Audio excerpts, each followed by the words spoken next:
Hey guys, welcome to Cashflow Vision. Today we have a new topic CAGR, that is Compounded Annual Growth Rate. Why we do fundamental analysis?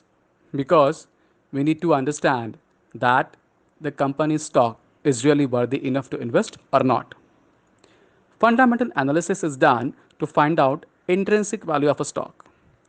This will help to understand if the stock is overvalued or undervalued.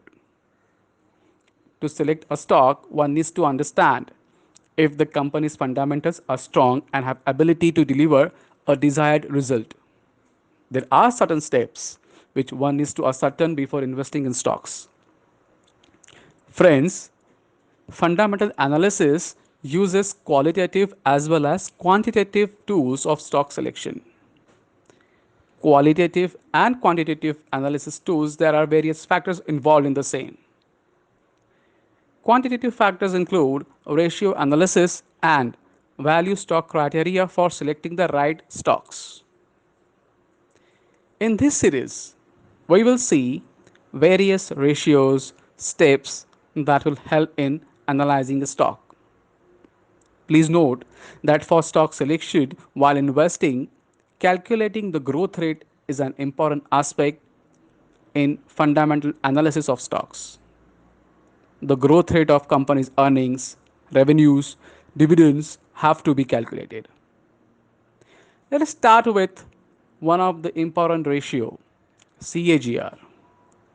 CAGR indicates the cumulative performance of a specific aspect over a particular period of time and is used to measure profitability of business.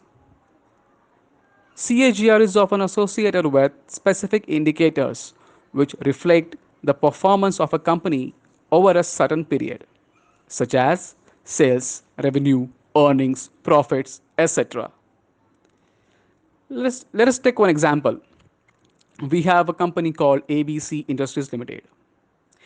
The company experienced a market capitalization compound growth rate at 23%, while revenue grew at 18% CAGR. But what does it mean? This means that the average market capitalization grew at 23% every year for the past X number of years, while earnings registered an average growth of 18% year on year. To calculate CAGR, we have a formula. Quite simple one. What is the formula?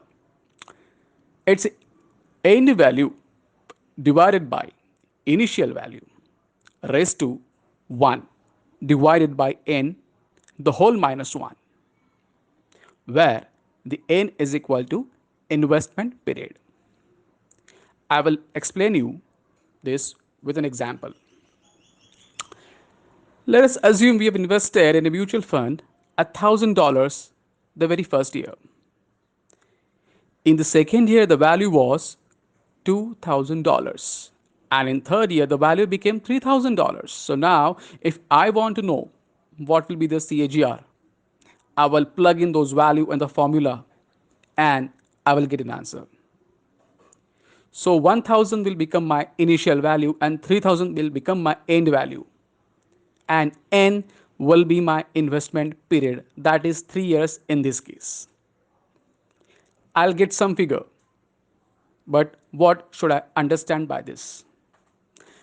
This will tell me how an investment has performed compared to its price over the particular time period, that is 3 years in this case.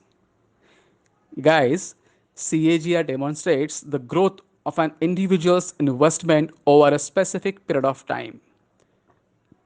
But remember one thing, that CAGR does not reflect investment risk, the very, very important aspect in the world of investment risk.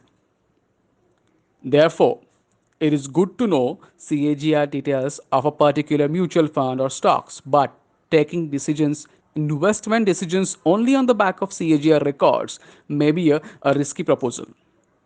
Guys, I'm sure you must have found this article quite helpful. Take care, stay safe.